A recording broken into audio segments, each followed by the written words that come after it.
The hotel scenes of the Velvet Paw of Asquith novels, also known as the Duvin books, by Thomas Caulfield.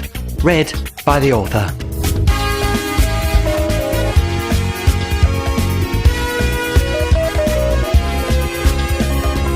Chapter 3, from The Alchemists of Ra, Chapter 6, in which Oscar arrives at a hotel so spectacular that he narrowly avoids leaving evidence of his awe as a puddle in its foyer before struggling to confirm his reservation at a desk only marginally less impressive. Inside Hotel de Plent, his concerns evaporated, and he gawked at the sort of opulence that leaves interior designers snapping their pencils and wondering what to do for the rest of their lives. The foyer was stunning. Not only in a visual sense, or even an architectural one, it was stunning in a very literal sense too. It was stunning in agricultural, political and culinary senses also, but these weren't apparent from the foyer. It was large and gilded in pink marble. From its ceiling hung an enormous chandelier, with several others in orbit. Their lit glass flooded a vast ceiling in soft white, and made the pink marble shine in translucent rose. At the foyer's far end, two graceful arcs of staircase wound up to floors above, which overlooked the foyer to render it an atrium. Upon walls either side, huge throws of burgundy velvet cascaded from the ceiling like waterfalls, and hanging plants dripped beside them in a frame of deep, shiny green. The place was also busy. Animals scissored across its foyer like a poorly coordinated finale of musical spectacular. Some waited at an enormous curve of desk that wound halfway along a wall, while others did the same by lifts opposite, which pinged softly when arriving to hemorrhage animals across the floor. Staircases and balconies accommodated meandering animals clearly used to such splendour, considering they weren't passing out and falling from them. Oscar, however, wasn't used to it, and although he'd been trained to blend into any environment, the hotel's opulence left him seriously overwhelmed, and tumbling across driveways didn't help. He turned to see a cat in a smart uniform with the sort of smile that had probably booked a suite. "Well, yes, rather," he said. "I believe I have a room booked in the name of Duvin." With a nod, she gestured that he follow her to the massive curve of desk.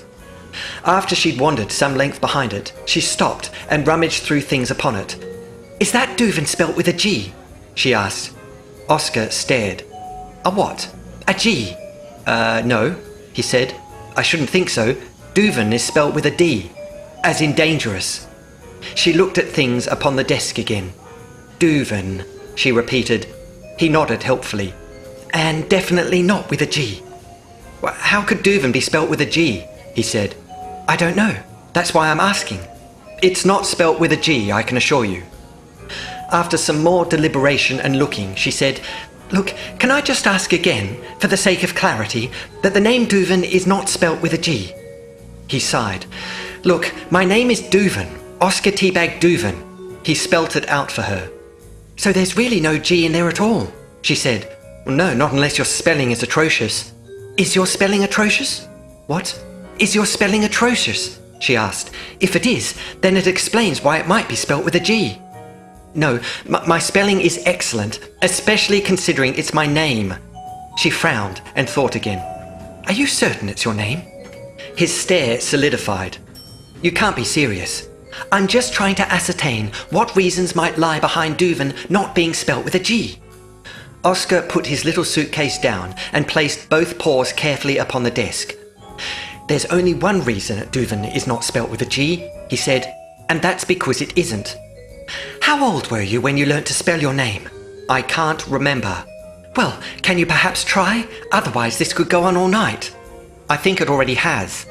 Some animals arrived at the desk nearby and checked in with no trouble at all.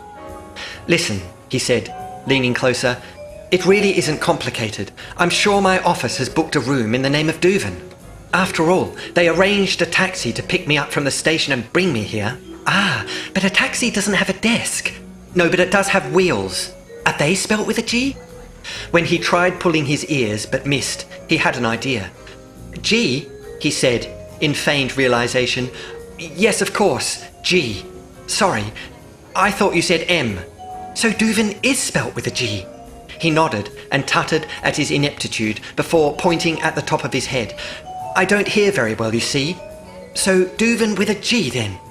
What? He said, to prove the fact. Duvin is spelt with a G. Yes. The cat looked at the desk again. I'm sorry, she said, but we don't have any reservation for Duvin spelt with a G. I'm sorry, what? She looked up. We have no reservation under the name of Duvin spelt with a G. Then why have you been banging on about it? Because this is the G counter. If your reservation is made under a name beginning with G, then it would be here. The G counter? Yes. You have a counter specifically for reservations beginning with G. Of course. Hotel de Plente is a very busy hotel, especially during the assembly. After taking a deep, shuddering breath, he said, Then why didn't you mention this when we met? I did, she said. I specifically asked you whether Duvin is spelt with a G. But Duvin sounds like a D. Did you not think so? Did you not think to yourself, Duvin, sounds a bit like D? Her look became withering, as though used to animals being unreasonable. It could have been a silent G. He raised his paw to stop the conversation before something serious happened to one of them. Look, he said, perhaps we can start all this again over at the D counter? Certainly, good idea. He picked up his suitcase, but when the animal remained where she was, he stared again. Are you not coming? He asked. No, she said. I work on the G counter. His stare collapsed into a swathe of blinks. Tell me, he said, this place isn't managed by a certain Percival S. Minton by any chance? She shook her head, saying she'd never heard of the animal. Having found his room, which was not under D, but under T for Teabag Duvin, which was academic in the end as they didn't have a pen either, Oscar changed into extra fluffy black pantaloons with matching scarf. Returning downstairs, he wandered along with what appeared to be the majority of Plemp's population into the hotel's main auditorium for the Dodoraset's recital. While sidling toward his seat, he wondered how many patrons cramming into the place were part of the assembly and how many attended merely to hear the silly cat's rant.